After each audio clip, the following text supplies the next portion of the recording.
Tetapi kepada kamu yang mendengarkan aku berkata, kasihilah musuhmu, berbuatlah baik kepada orang yang membenci kamu, mintalah berkat bagi orang yang mengutuk kamu, berdoalah bagi orang yang mencaci kamu. Barang siapa menampar pipimu yang satu, berikanlah juga kepadanya pipimu yang lain. Dan barang siapa yang mengambil jubahmu, biarkan juga ia mengambil bajumu. Berilah kepada setiap orang yang meminta kepadamu, dan janganlah meminta kembali kepada orang yang mengambil kepunyaanmu. Dan sebagaimana kamu kehendaki supaya orang perbuat kepadamu, perbuatlah juga demikian kepada mereka. Lukas 6 ayat yang ke-27 sampai dengan yang ke-31. Mari kita berdoa. Bapa Surgawi, kami telah membaca firman Tuhan, satu bagian Alkitab di mana kami boleh mendengar Anak-Mu yang tunggal, Tuhan dan Juru Selamat kami, Yesus Kristus itu telah bersabda. Dan saat ini kami rindu untuk merenungkan isi hati Tuhan bagi kami. Oleh karena itu kami berdoa, mohon kiranya Roh Kudus memampukan kami mengerti dan memahami, menghayati isi hati Tuhan kepada kami semua.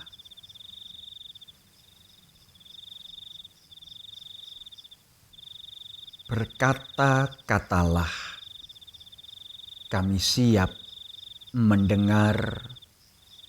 Dalam nama Yesus Kristus, Sang Firman yang telah menjadi manusia itu, kami memohon. Amin.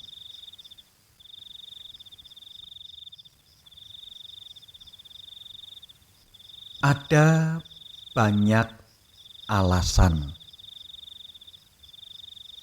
orang-orang tidak suka terhadap keberadaan kita.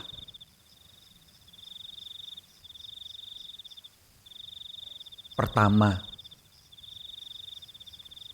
bisa jadi karena sikap dan tindakan kita tidak memenuhi harapan orang-orang yang ada di sekitar kita. Mereka kecewa dan kemudian mereka menjadi tidak suka terhadap kita.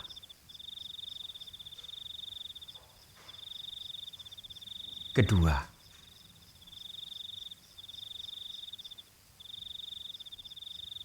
kita melakukan tindakan yang menyalahi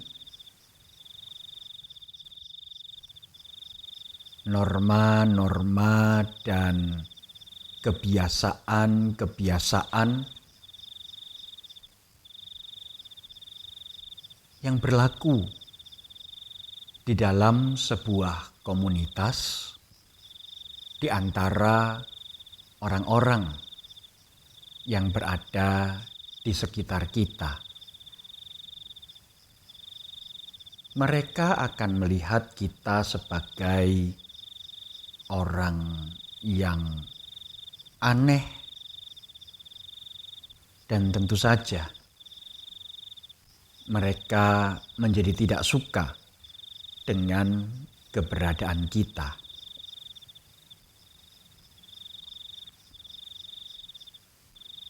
Ketiga, kita melakukan tindakan-tindakan, sikap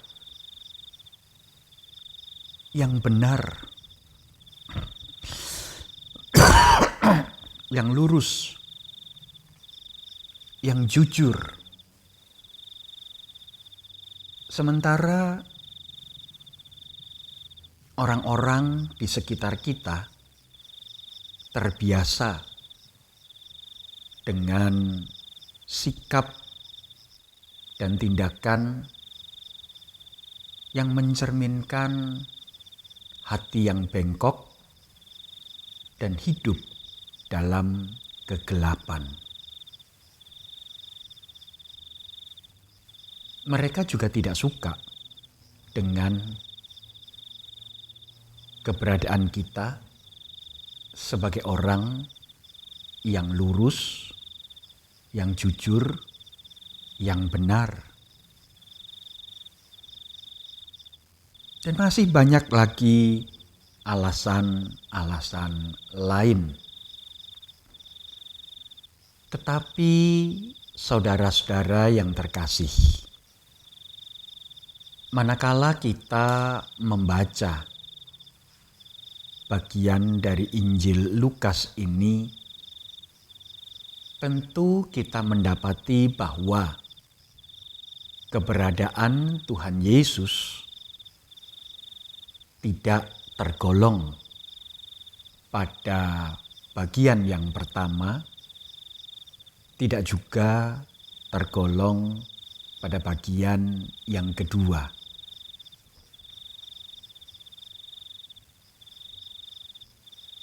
Tentu kita percaya Tuhan Yesus lurus, Tuhan Yesus jujur, Tuhan Yesus benar. Bahkan di tengah-tengah generasi angkatan yang bengkok hatinya, Yesus tetap bertahan untuk lurus.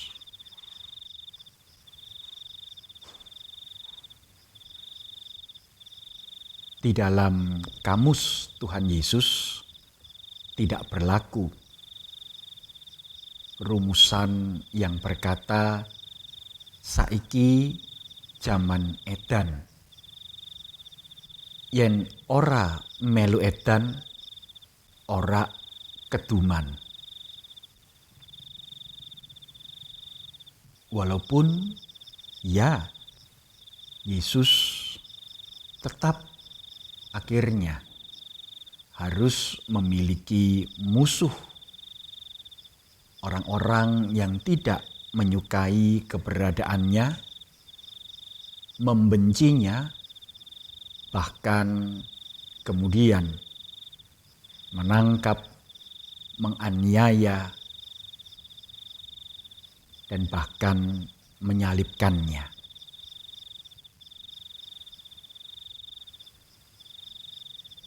Tetapi justru disitulah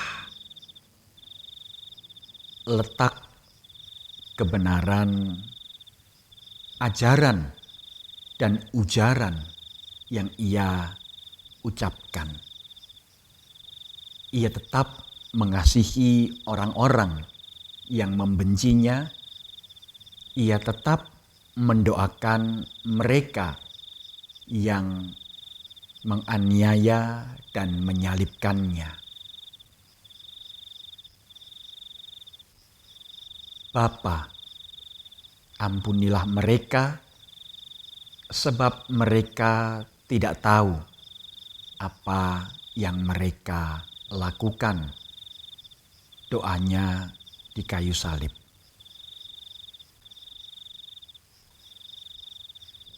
Nah, saudara-saudara yang terkasih, pertama-tama mari kita bercermin. Ketika ada orang yang tidak merasa suka, tidak merasa senang dengan keberadaan kita,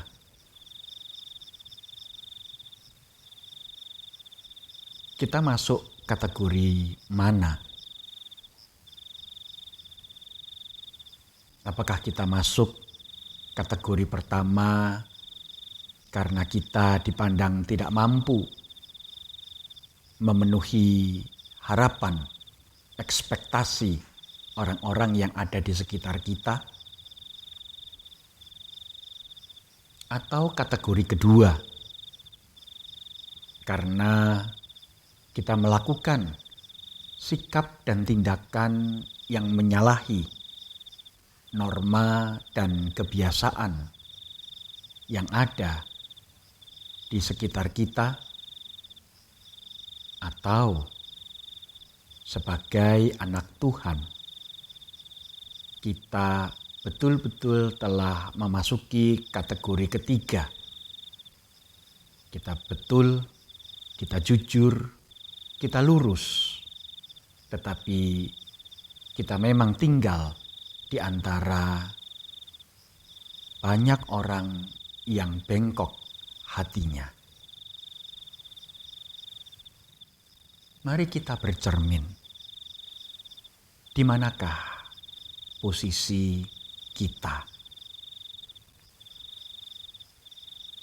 Dan yang kedua, bagaimanakah sikap kita terhadap orang-orang yang tidak menyukai keberadaan kita?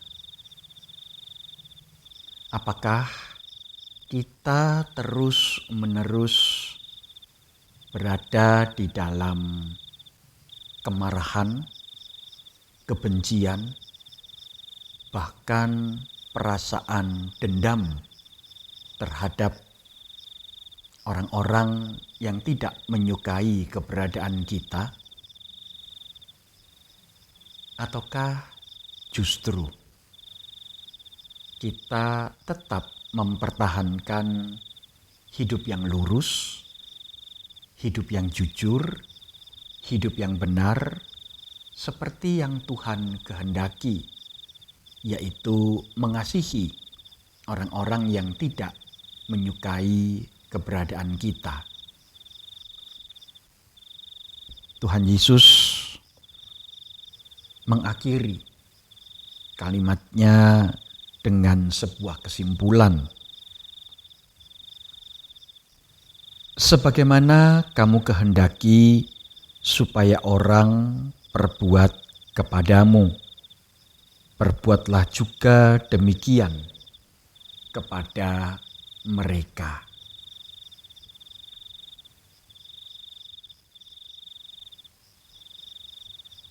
Anda punya musuh?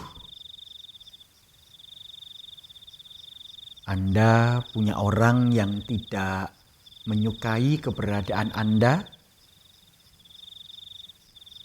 Anda merasa bahwa ada orang-orang, pihak-pihak yang menginginkan hidup Anda celaka? Kasihilah mereka. Doakanlah mereka, mohonkanlah berkat bagi mereka. Biarlah di tahun yang baru ini, tangan Tuhan juga bekerja membuka lembaran yang baru, sehingga kiranya ada hubungan, ada relasi yang lebih baik daripada waktu-waktu yang sudah.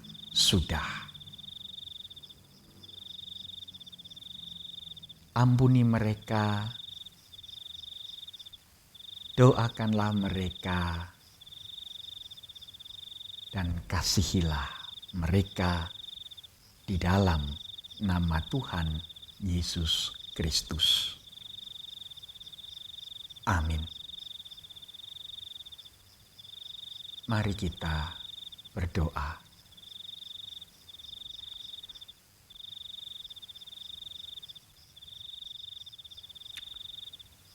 Bapa Surgawi, tidak selalu tindakan kami benar. Tidak selalu sikap kami mencerminkan apa yang Tuhan kehendaki dalam hidup kami.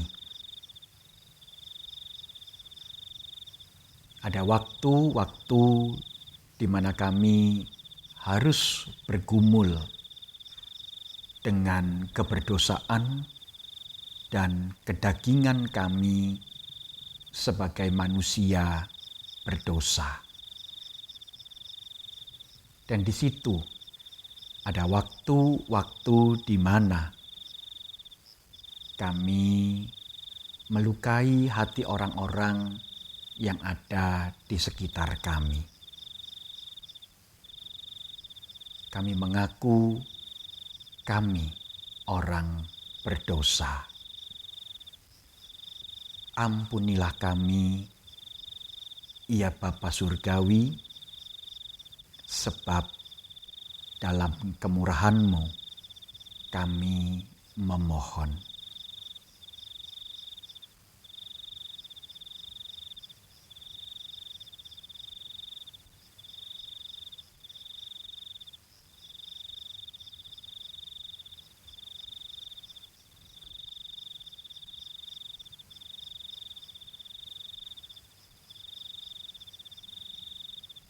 Ada waktunya pula, ya Bapa Surgawi, orang-orang terdekat di sekitar kami memiliki ekspektasi, memiliki pengharapan besar dan bahkan tinggi. Dan ternyata di dalam keterbatasan kami tidak dapat memenuhi ekspektasi mereka.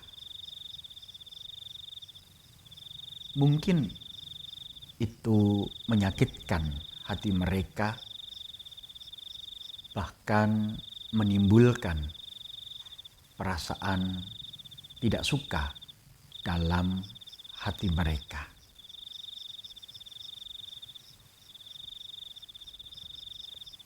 Ampunilah kami di tengah segala keterbatasan kami.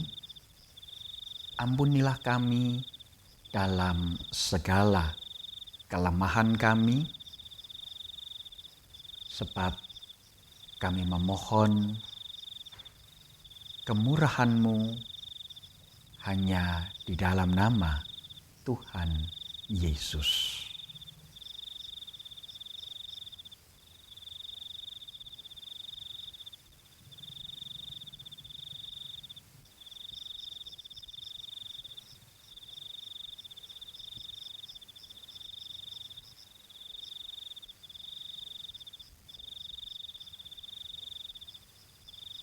Kami pun bersyukur bahwa dari dalam kegelapan, Engkau telah mengangkat kami masuk ke dalam terang-Mu yang ajaib untuk melakukan perbuatan-perbuatan yang besar yang telah Engkau persiapkan untuk kami lakukan. Kami bersyukur untuk kepercayaan yang Engkau nyatakan kepada kami agar kami boleh hidup menjadi garam, menjadi terang, menjadi berkat bagi orang yang ada di sekitar kami. Tetapi kami pun menyadari bahwa keberadaan kami sebagai garam, sebagai terang, sebagai berkat bisa menimbulkan kecurigaan, syak wasangka, ketidaksenangan, kemarahan, bahkan kebencian. Kami menyadari ada orang-orang yang merasa dirugikan. Oleh karena itu, ya Bapa Surgawi, kami berdoa, mohon Engkau tetapkan hati kami untuk tetap lurus dan jujur di hadapan Tuhan.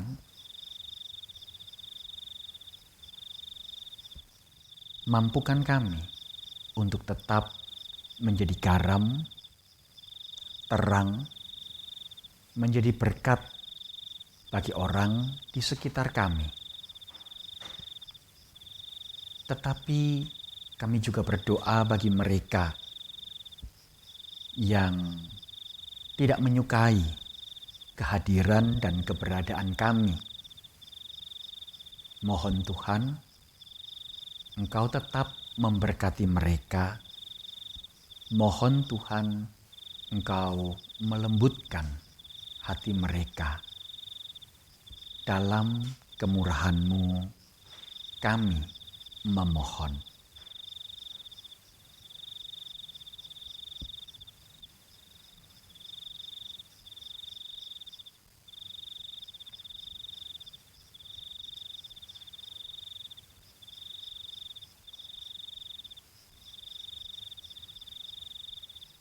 Kami juga telah menanggalkan dan meninggalkan tahun 2020 dengan segala suka dukanya. Kami telah melangkah di tahun yang baru, di tahun 2021. Kami berdoa memohon Engkau juga berikan kepada kami hati yang baru, hidup yang baru, bahkan berkat yang baru, sehingga kami boleh melanjutkan langkah perjalanan hidup kami dengan semangat yang baru, dengan kerinduan yang baru, baik itu untuk hidup senantiasa menjadi berkat, maupun hidup senantiasa mempermuliakan nama Tuhan. Dalam kemurahan-Mu kami memohon.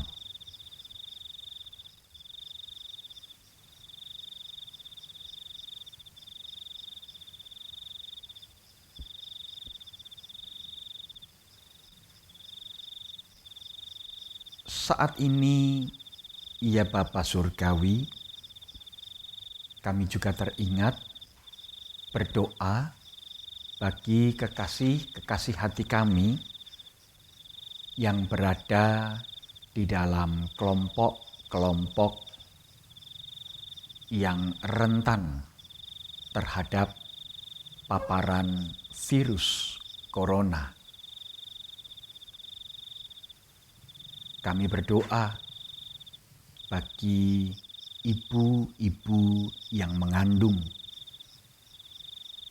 bagi janin-janin yang ada di dalam kandungan ibunya, bagi anak-anak,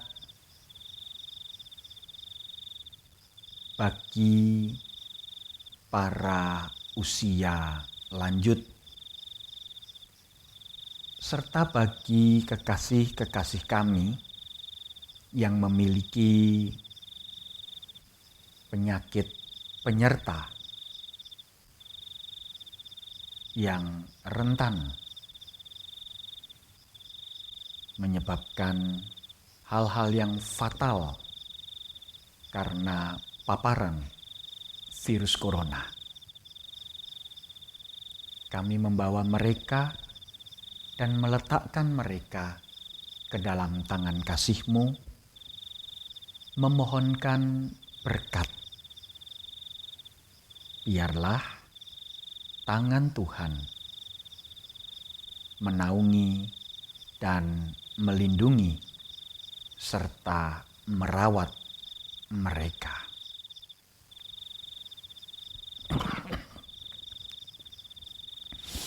Dalam kemurahan-Mu, ya Tuhan, kami memohon.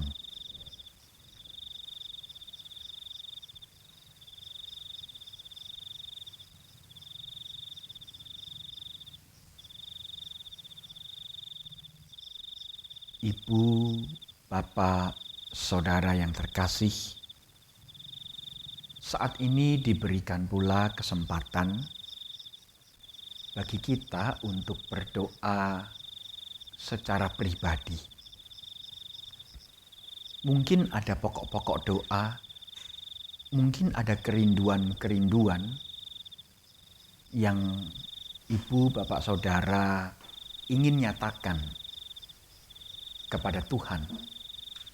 Ada nama-nama pribadi-pribadi tertentu yang ingin Ibu, Bapak, Saudara sebutkan dan bawa di dalam doa malam hari ini. Berdoalah secara pribadi di hadapan Tuhan dan mintalah Tuhan menjawab kerinduan-kerinduan hati kita sesuai dengan waktu, sesuai dengan cara, sesuai dengan kehendak-Nya.